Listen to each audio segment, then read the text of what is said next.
Inamin ni Jason David na maswerte siya na makaakyat sa lineup ng Barangay Ginebra. Kasabay niya ng pag-amin na naiintindihan niya ang koponan dahil sa tindi ng hanay nito. Sa panig naman ni Coach Team, sinabi nito na hindi na espesyal ang ipinakitang bangis ni Jason David. Ayon sa kanya, nakikita na nila ito araw-araw sa practice ng team. Sa dulo, sinabi niya na humahanap na sila ng paraan para mapanatili si David sa Barangay Ginebra. Tutukan po natin ang lahat ng yan. Pero bago yan, pakisubscribe, like and share na lang muna para pareho tayong updated. Nakabalik na ang Barangay Ginebra sa winning column ng bakbakan nitong Northport matapos yumukod sa SMB at isa si Jason David sa mga matinding bumugbog sa Northport. Kaya naman matindi ang atensyon na binibigay ngayon sa kanya ng fans ng Barangay Ginebra. Nang makausap ng media, ibinida ni Jason ang kasiyahan na makabalik sa lineup ng kanyang kupunan. Narito ang kanyang pahayag. Tutukan natin si Jason David sa report ni Jonas Terrado na Inquirer. Naiintindihan ko ang sitwasyon namin dito sa Ginebra. Meron kaming loaded na lineup mula kay L.A. Tenorio hanggang kay Nards Pinto. Meron kaming maayos na lineup mula itaas hanggang ibaba. Bless ako na nakabalik sa lineup. Bless si Jason David. Actually, totoo naman yun Sa dinami-dami kasi ng player na gusto maglaro sa Barangay Ginebra, siya kasi ando na. Babalik na lang siya sa lineup. At nangyari matapos bumaba ni L.A. Tenorio, swerte na fit pa rin siya para sa position.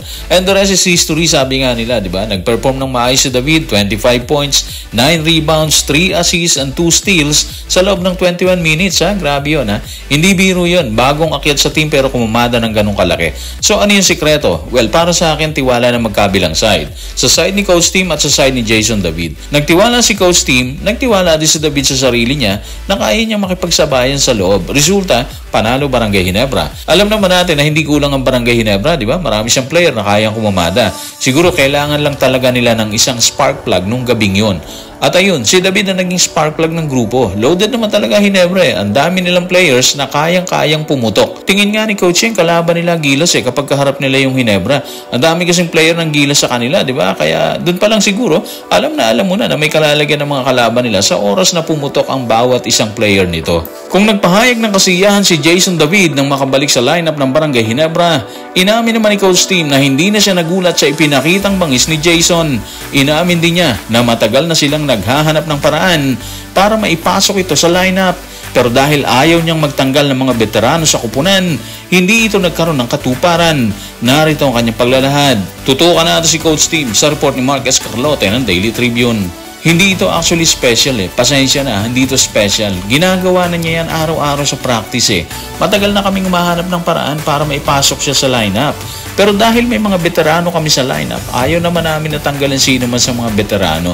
Nang magpaalam si LA para mag-focus sa junior national team, nagbukas yun ng opportunity kay Jason. Pero isang bagay ito na matagal na namin gustong gawin, ang isama si Jason sa lineup. Alam niyo, tingin ko nakahukay talaga ng ginto si Coach Team kay Jason David At hindi kasi ng performance niya nung gabing yan versus Northport. Aminin natin na hindi lahat ng bagong akyat sa lineup ganun ang binibigay na performance. Pero iba si Jason Siguro credit na din talaga kay L.A. Tenorio. Hindi siya naging madamot Nagpaalam talaga siya at sinabing baka gusto ni Coach Team na mag-akyat ng kapalit niya kasi nga may duty siya sa Batang Gilas.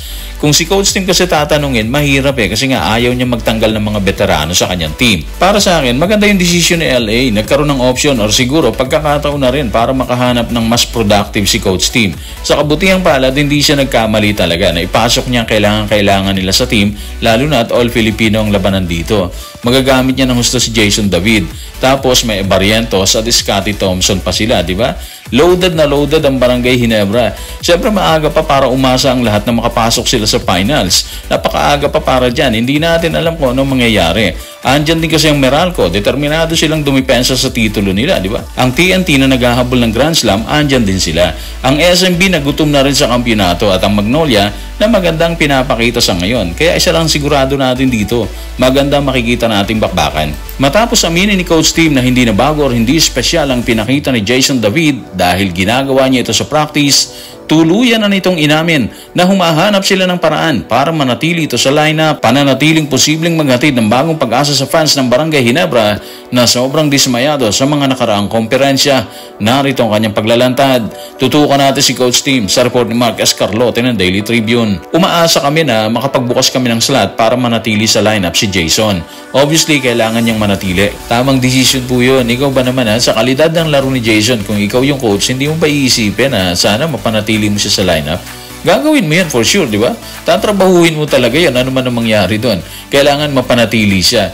Win-win situation yon sa parehong side. Yung Ginebra may bagong option. Si Jason David, magagawa naman niya yung gusto niyang gawin ngayon. Hindi katulad nung wala siya sa lineup or sa original lineup. Obviously, nakuha niya na yung tiwala ni Coach Tim. Kaya ang tingin natin, maintain na lang niya yung intensity ng kanyang laro. Yung style niya na nagpangat sa kanya sa bakbakan ng Ginebra versus Northport. Sa panig ng Gene Kings, ando na sila sa position na kailangan nila si David Kaya gagawin nila ang lahat para hindi na siya mawala sa lineup. So guys, maraming salamat.